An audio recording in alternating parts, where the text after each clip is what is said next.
जय श्री कृष्णा, राधे राधे।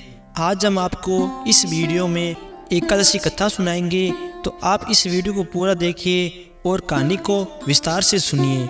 आप इस दिन अपने व्रत को संपूर्ण करने के लिए इस कथा को अवश्य सुनिए। चलिए शुरू करते हैं।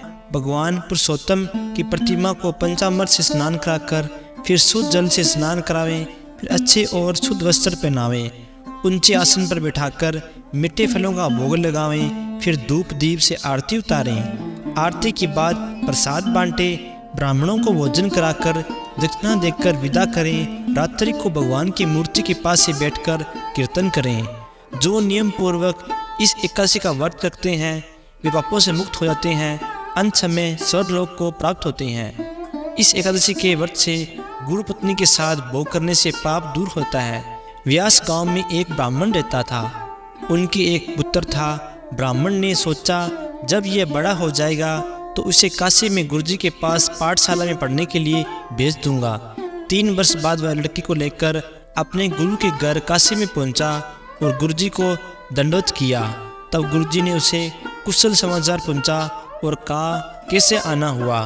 तब ब्राह्मण बोला, हे गुरुदेव, चंद्रपाल नाम का यह मेरा पुत्र है। इसको विद्याधन के लिए आपके पास लाया हूँ। अब ये आपके चरणों में आ गया है, इसे शिक्षा दीजिए। गुरु ने ब्राह्मणों के वचनों को सुनकर चंद्रपाल को गोद में उठा लिया और प्यार करने लगा। वे ब्राह्मण को धीरज बंधाते हुए कहने लगे, आपके पुत्र को मैंने अपना लिया है, इस विद्या पढ़ाकर निपुण कर दूंगा। गुरुदेव की बात सुनकर ब्राह्मण ने अपने घर चला आया। गुरुदेव 24 वर्ष तक चंद्रपाल को शिक्षा देते रहे। 24 वर्ष बाद चंद्रपाल पूर्ण यौवनावस्था में आ गया। एक दिन गुरुजी घर पर नहीं थे, काशी से बाहर गए थे। तब चंद्रपाल के मन में गुरुजी की पत्नी में जो यौवन पूर्ण थी उसके साथ भोग विलास करने की इच्छा जागृत हुई। उसने जबरन अपनी इच्छा पूर्ति की और वहां से भाग गया। भागते भागते जब दिन छिपने को आ गया तो वह एक कुएं के पास रुका। वहां उसने पानी खींचा और हाथ मुंह धोकर सो गया। इतने में वहां शिवजी और पार्वती घूमते घूमते आ गए। पार्वती जी ने देखा कि कुएं के पास कोई सो रहा है तो शिवजी कहने लगे कि महाराज, कोई दुखिया जंगल में सो रहा है, चलो देख कौन है, जंगल में क्यों सो रहा है। शिवजी मना करने लगे, परंतु पार्वती जी कब मानने वाली थी। उन्होंने वहां ले गई। चंद्रपाल घबराया हुआ था, वैसे ही था और सोते से सो गया और बिना देखे ही गुरु समझकर उसके पैर पकड़ लिए और क्षमा करो कहकर रोने लगा।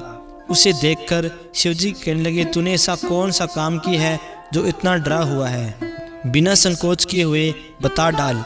तब उसने सारी कथा यह सुनाई। तब शंकर ने कहा, मेरा नाम शंकर है। तू विशाख शुद्ध पक्ष की जो मोहिनी एकादशी आवेगी उस दिन व्रत रखकर भगवान की पूजा करना, तेरा पाप दूर हो जाएगा। जब मोहिनी एकादशी आई तो उसने व्रत रखा, उसके पाप सारे पाप धुल गए और अंत समय वह सर्वलोक को गया।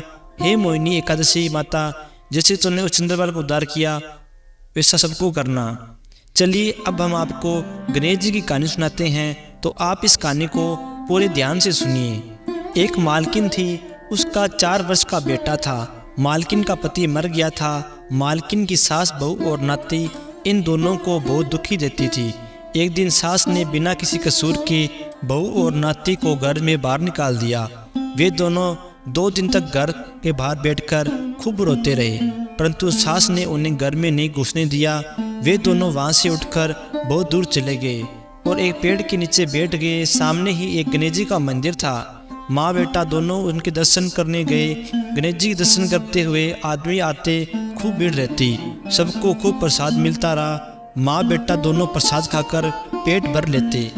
वे दोनों कहीं पेड़ के नीचे रहने लगे और गणेश जी की खूब पूजा सेवा करने लगे। दोनों में खूब भक्ति हो गई।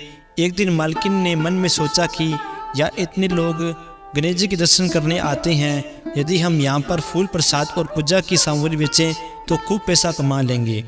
दोनों माँ बेटा ने दुकान खोल ली और खूब बिक्री होने लगी। खूब पैसा आने लगा। नौकर भी रख लिया। अब तो मंदिर के पास खूब बड़ा मकान बना लिया। उसमें कई दुकानें भी बनी गई। कई नौकर और मुनीम रख लिए। नौकर खूब बिक्री करने लगे। मालकिन दिन भर गणेश जी की सेवा में लगी रहती, सब नौकरों के ऊपर निगाह रखती थी। मालकिन ने अपने लड़की को पढ़ने के लिए स्कूल भेज दिया। वहाँ राजा का लड़का भी था, पढ़ता था। उन दोनों में गाढ़ी दोस्ती हो गई। मालकिन का लड़का राजा के घर में जाने लग गया। यह बहुत सुंदर भी था। राजा की एक कुंवारी लड़की थी। उसने लड़की को देखकर अपनी भौजाई से कहा कि मैं तो इस लड़की से शादी करूंगी। तब भौजाई ने राजकुमारी को बहुत समझाया कि तुम राजा की लड़की हो, वह मालकिन का लड़का है, इसे अपनी इज्जत चली जाएगी। राजा यह बात सहन नहीं कर रहा। राजकुमार ने कहा कि मैं शादी करूंगी तो इसी लड़की के साथ करूंगी, दूसरे के साथ नहीं। जिद पर अड़ गई। तब भाभी ने राजा रानी दोनों को राजकुमार की शादी की सब बातें बता दी।